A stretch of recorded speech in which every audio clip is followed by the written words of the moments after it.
소설가였던 유정룡 소장이 지루성 피부염에 걸린 것은 17년 전의 일입니다. 스테로이드 연고 등 기존 치료법으로는 증상이 나아지지 않았습니다. 낫지 않는 피부염으로 고민하던 유 소장은 유산균 발효에 빠져들게 되었습니다. 유산균 미생물액을 얼굴에 바르기만 했는데 피부염이 눈에 띄게 완화되었기 때문입니다. 그는 생유산균 주스와 약초 유산균 화장품을 직접 만들기 시작했습니다. 어느 날 회를 먹고 극심한 토사광난에 시달렸지만 자신이 만든 생유산균 주스를 마시고 증상이 완전히 가라앉는 일을 경험했습니다. 이러한 경험은 유 소장만의 일이 아니었습니다. 소화불량과 위염은 물론 두피의 탈모와 염증에도 효험이 있었다는 증언이 이어졌습니다. 영유아 아토피를 말끔히 없앴다는 엄마들도 적지 않았습니다. 왜 피부가 좋아지고 소화불량과 위염 등이 좋아지는 거지? 생유산균과 항균대사산물이 병균을 제어한다고. 인터넷 논문들과 AI의 지식과 해석에 의존하여 그 작용 기전을 알게 되었고 다음과 같은 영상을 제작했지만 그는 아직도 유산균과 대사산물에 관한 미스터리가 신비롭기만 합니다. 놀라운 것은 이 기적 같은 유산균과 대사산물을 우리 모두가 가정에서 직접 만들어 섭취할 수 있다는 사실입니다. 이 영상은 단지 문제 제기의 시작일 뿐입니다.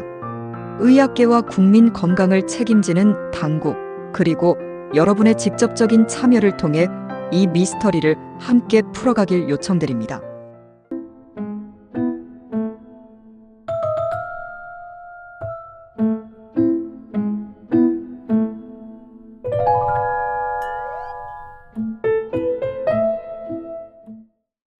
생유산균 발효 주스는 구강, 식도, 위, 장, 항문과 질, 다시 말해 소화기에서 비뇨 생식기에 이르기까지 각 기관에 생긴 장애와 염증 등에 대해 염증균을 퇴치하고 기능을 회복시킨다는 사실을 알게 됐어. 특히 위염, 소화불량, 식도염 등이 해소되는 건 이해가 되질 않아.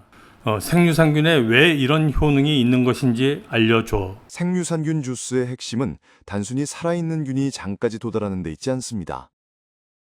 반려 과정에서 생성되는 젖산, 바케리오신, 단수해지방산 같은 분해대사산물이 병원균의 증식을 억제하고 염증을 완화합니다. 또 일부 균주는 점막 면역을 조절해 위와 식도, 장의 방어벽을 강화합니다. 생유산균은 기관에 정착하여 대사활동을 지속하며 항균성 대사산물인 젖산, 박테리오신, 단수해지방산 등을 분비합니다. 이러한 생유산균의 활동은 구강에서부터 식도와 장관, 그리고 비뇨생식기 등으로 이어지고 염증균 억제와 조직의 정상 세균총 환경 개선, 다시 항균물질 분비로 이어집니다. 생유산균과 분해대사산물의 항균 기능이 그 정도로 탁월하다면 왜 대기업의 식품이나 약품으로 개발되지 않았던 걸까? 동결건조한 캡슐 유산균과 함께 항균 대사산물도 동결건조해서 함께 제품화하면 상품성이 더욱 높아지는 거 아닐까? 생유산균과 분해대사산물 제품은 항균, 항염 효능은 여러 연구로 보고되었지만 발효시마다 대사산물 조성과 농도의 편차가 커서 표준화가 어렵다는 문제가 있습니다. 약품으로 인정받으려면 균일한 성분 규격, 안정성, 대규모 임상 근거가 필요한데 아직 그런 것들이 충족되지 못한 것입니다. 질환 치료제로 승인받고자 해도 신약 심사까지는 적지 않은 시간과 투자가 필요해 건강기능식품 수준에 머무른 것입니다. 생유산균과 발효대사산물의 주스를 가정에서 직접 발효해 먹을 때는 우리 몸의 소화기와 비뇨생식기 건강에 큰 효능이 있는데 왜 동결 건조한 캡슐 유산균을 먹을 경우 위염, 식도염, 소화불량, 장염 등의 치유 효과가 없는 것일까?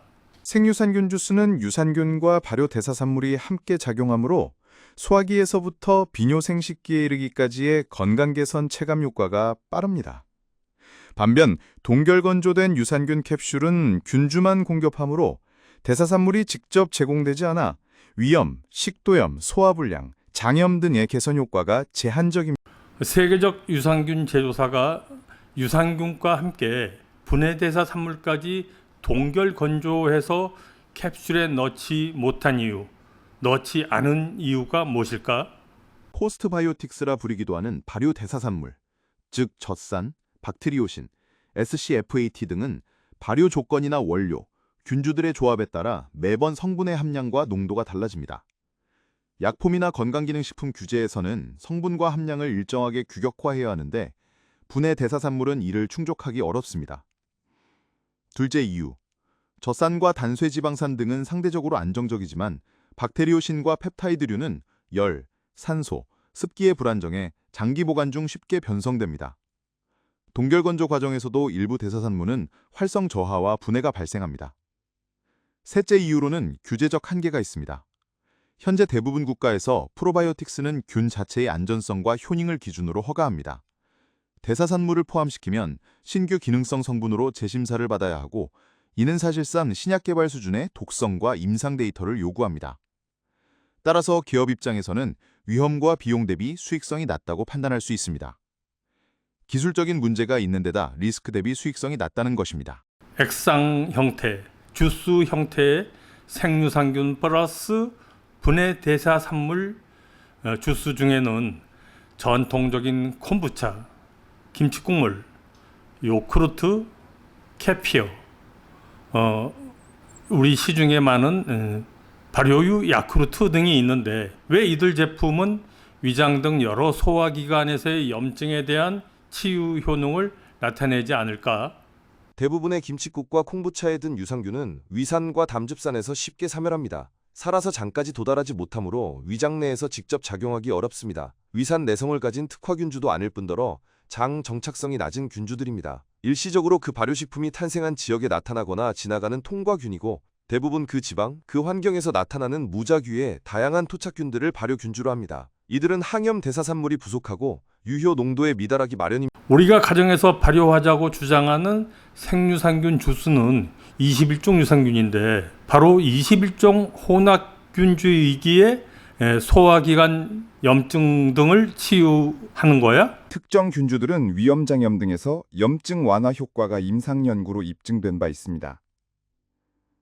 공식적인 임상 연구 결과는 없지만 21종 혼합 유산균 같은 다균주 발효액은 장내에 다양한 발효대사 산물을 제공할 수 있습니다. 다양한 균주가 함께 발효하면 더 폭넓은 항균 대사산물, 즉 젖산, 박테리오신, 단수의 지방산 등이 분비되고 장내 세균총 균형에 긍정적 영향을 줄 가능성이 있습니다. 민간에서 체감하는 소화불량 완화와 위장의 편안함 같은 효과는 이런 다균주, 분해 대사산물의 복합작용으로 설명할 수 있습니다. 21종 유산균을 균주로 한 발효 주스가 위산, 담즙산을 통과해 식도뿐 아니라 위장, 소장, 대장까지 효능을 미칠 수 있는 이유는 무엇일까? 21종 유산균은 그 독하다는 위산, 담즙산에 죽지 않는 거야? 21종 혼합 발효 주스에 포함된 일부 균주는 본래 위산과 담즙산의 내성을 가진 것으로 보고되고 있으며 다균주 조합일 경우 한 균주가 소멸해도 다른 균주가 살아남아 소화관 여러 부위에 도달할 가능성이 높아집니다. 다균주 조합이기에 위산과 담즙을 견디는 생존성이 높아지는 것입니다. 발효된 생유산균 주스에는 이미 젖산, 초산, 박테리오신, 단쇠지방산 같은 대사산물이 녹아 있습니다. 유산균이 생산하는 발효 대사산물은 위산과 담즙산에 함유되지 않아? 위산과 담즙산에 민감한 것은 세포이지 대사산물이 아닙니다. 위산과 담즙산은 주로 살아있는 유산균 세포를 죽입니다. 반대로 발효 대사산물은 화학적 안정성을 갖고 있어 위, 소장, 대장까지 전달되어 작용할 수 있습니다. 따라서 생유산균 주스의 즉각적인 항균, 항염 효과는 균 자체보다 오히려 분해 대사산물의 안정성 덕분이라고 볼 수 있습니다. 질, 위장, 대장 등과 달리 방광, 신장, 심장, 뇌, 간 등의 기관에는 유산균 같은 세균이 살고 있지 않은 장기들이야. 다시 말해 무균 장기인데도 소장, 대장의 유산균총 형성 여부에 따라 무균 장기의 건강이 달라진다는데 그것은 무슨 얘기야? 방광, 신장, 심장, 뇌, 간 등은 정상 상태에서는 세균이 살지 않는 무균 장기이지만 소장 대장의 유산균 총회 결과는 면역, 신경, 대사 경로를 통해 전신에 신호를 전달합니다. 대표적으로는 장, 뇌 축, gut-brain axis가 있습니다. 장내의 세균이 만드는 신경 전달 물질 전구체인 세로토닌과 가바 등, 그리고 단수의 지방산이 우리의 뇌 기능과 기분, 신경염증에 영향을 주게 됩니다. 실제로 장내 세균충 불균형이 우울증, 자폐 스펙트럼, 파킨슨병과 연관된다는 연구가 다수 보고되고 있습니다. 장, 간축, gut-liver axis는 장에서 흡수된 대사산물이 문맥혈, 포털베인을 통해 바로 간으로 들어갑니다. 유산균과 대사산물이 무균 장기의 질병과 기능에 영향을 줍니다. 현재 지구상에는 21종의 다균주 혼합 유산균을 종균으로 한 생유산균과 분해대사 산물의 주스 혹은 발효 음료가 존재해 지금까지 확인된 상업 제품과 검색된 학술 보고 어디에도 21종 혼합 유산균을 종균으로 한 생유산균과 발효대사 산물을 그대로 포함한 액상 발효 음료는 존재하지 않습니다. 그 이유는 21종을 동시에 배양할 경우 발효 속도, 생존율, 대사산물 조성이 매번 달라지는 등 표준화 한계로 인해 제품 규격화가 어렵고, 또한 액상에서 생균이 살아있으면 계속 발효하여 탄산가스를 생성하기에 용기가 팽창하고 변질하는 문제가 발생하기 때문입니다. 유통에 한계가 있다는 뜻입니다.